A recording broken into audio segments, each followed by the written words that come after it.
Hello বন্ধুরা, আজকে আবার একটু ভিডিও নিয়ে চলে এলাম, রান্নার ভিডিও। প্রথমে তোমাদেরকে দেখাই যে ভাত করেছি। এই যে ভাত, ঠিক আছে।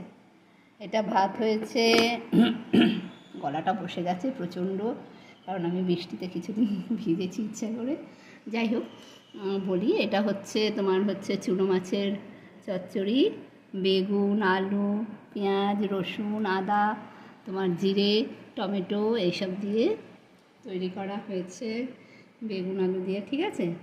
এটা হচ্ছে চুনো মাছের চচ্চড়ি। আগে প্রথমে মাছগুলোকে খুব সুন্দর করে ভালো করে কড়কড়া করে ভেজে নিয়েছিলাম, ভেজে নেওয়ার পর তুলে রেখেছি। এবার তোমার তেলের মধ্যে একটু কালো জিরে ফোড়ন দিয়েছিলাম, তারপর সবজিগুলো সমস্ত ভেজে নিয়েছিলাম। বেগুনটা একটু আগে ভেজে তুলে রেখেছিলাম, বাকিগুলো মূলো, তারপরে তোমার আলু, এগুলো পরে ভেজেছি। যাই হোক, ভাজার পরে ওই তোমার জিরে, আদা, টমেটো এগুলো দিয়ে, রসুন, পেঁয়াজ এগুলো দিয়ে আগে কষিয়ে নিয়ে তারপর মাছটাকে, তারপরে একটু জল দিয়েছি। জল দেওয়ার পরে যেই জলটা ফুটে উঠেছে অল্প, তারপরে অল্প করেই জল দিয়েছিলাম, ফুটে উঠেছে। ফুটে ওঠার পরে মাছগুলো ছেড়ে দিয়েছি, ছেড়ে দিয়ে একটু সামান্য মিষ্টি দিয়ে নামিয়ে নিয়েছি। আর নুন তো দিতেই হয়, ঠিক আছে, নুন না দিলে তো কোনো গুণই হবে না, কেমন, তাই কি না?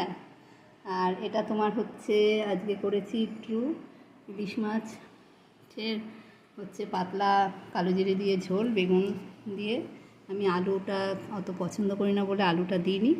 দেখতে পাচ্ছ, এই যে ইলিশ মাছের পাতলা ঝোল কালো জিরে বেগুন দিয়ে। ওটার মধ্যে একটুখানি সামান্য জিরের গুঁড়ো দিয়েছি, ঠিক আছে, সামান্য জিরের গুঁড়ো দিয়েছি আর কাঁচা লঙ্কা এই দিয়ে করেছি। আর এটা তোমার কচুরলতি, কারণ আজকে আমার হাজব্যান্ড আছে বাড়িতে, সেই জন্য উনি লতি ছাড়া খেতেই পারেন না। লতি বা কচু কিছু একটা, এই আইটেম একটা রাখতেই হবে, ঠিক আছে। এই লতি করেছি।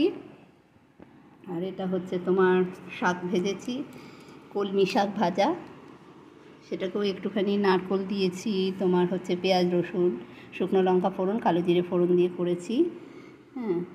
এটা আমার কলমি শাকটা খেতে ভালোই লাগে, খারাপ লাগে না। যাই হোক, আর এটা পোস্ত করেছি, একটু আলু ঝিঙে পোস্ত, ঠিক আছে। এই পর্যন্ত আজকের রান্না। তা তোমরাই বলো বন্ধুরা, তোমরা আমার রান্না কেমন লাগলো, ঠিক আছে। তাই যদি সবাই মিলে চলে আসো তাহলে তো আরও ভারী আনন্দ হবে।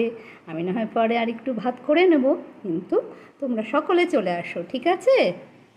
আজ এই পর্যন্ত রাখছি।